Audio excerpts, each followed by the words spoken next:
Dr. Ado Robert Muchunguzi, Regional Manager wa East Africa omu kitongole kya International Crane Foundation ICF, nayoleka ngu okweyonjera kw'abantu kutiira eby'obuhangwa omu kahango. Because land is not increasing as the human population increases, it means that at a certain point there is more demand for food than the land that we have can provide.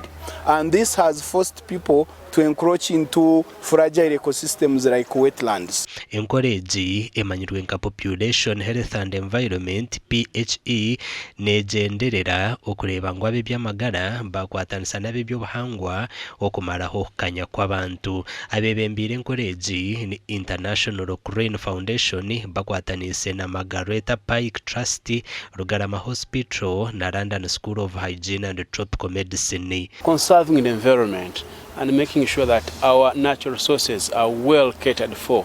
It also brings the benefits, health outcome to us as human. The approach of integrating health and conservation, I see it going far beyond helping not only in the health sector but as well as tackling the issues of environmental conservation. Most of the children in rural areas tend to drop out from school because they do not have, the sanitary pads to help them, during their, their study sessions, learning time. Omugandi abakugo mu kuchondoza no kuhandika ebitabo nibenda government kuta sente zirukumara omurimo gwabo na nekigendererwa cyo kubahwera okukora emirimo yabo. Bagambirwa hari Bishop Stewart University omurembo mbara. And many times people of science just publish and circulate things. You need to look for people of language to help you. Okuchondoza kimwe nikikwita kuchondoza ikindi konka bakoze mu muhango. Baranke bayireka hariya arombazi go ku preserving seeds.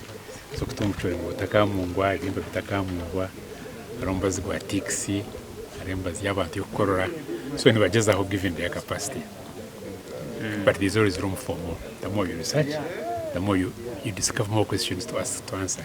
Ekigambo university waenda kuchetegereza shemere kuba kirumu okushomesa, shemere kuba kirumu okuchondoza. Hati za universities kuchiro bwingi tizichondoza. Nibashomesa abana nkaba kushomesa abana bahaya. Nangwa n'abahaya bomwe bakora projects ebirebe. Uri umwana ngo yasinga project.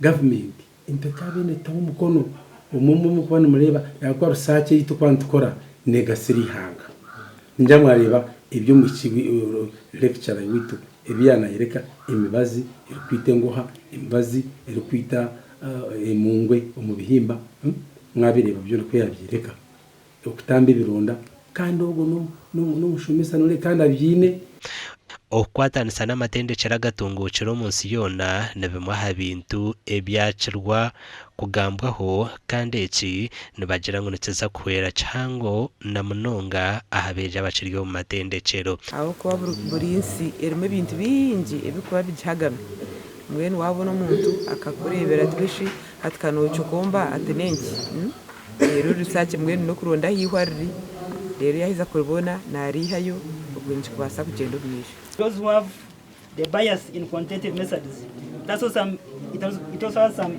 qualitative bit of it. Because you and me, we are doing planning every day now and again. You and me, we are doing decision making.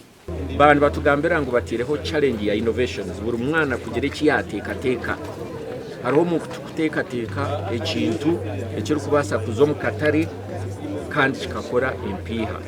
Okuchondoza kandi okumurikira ebirugiro mu kuchondoza abantu bakachetegereza nicyo kiri kwetengesa okushembusya by'obwegese. Amakuru agagasha kwa Job Namanya na Ela Kiza.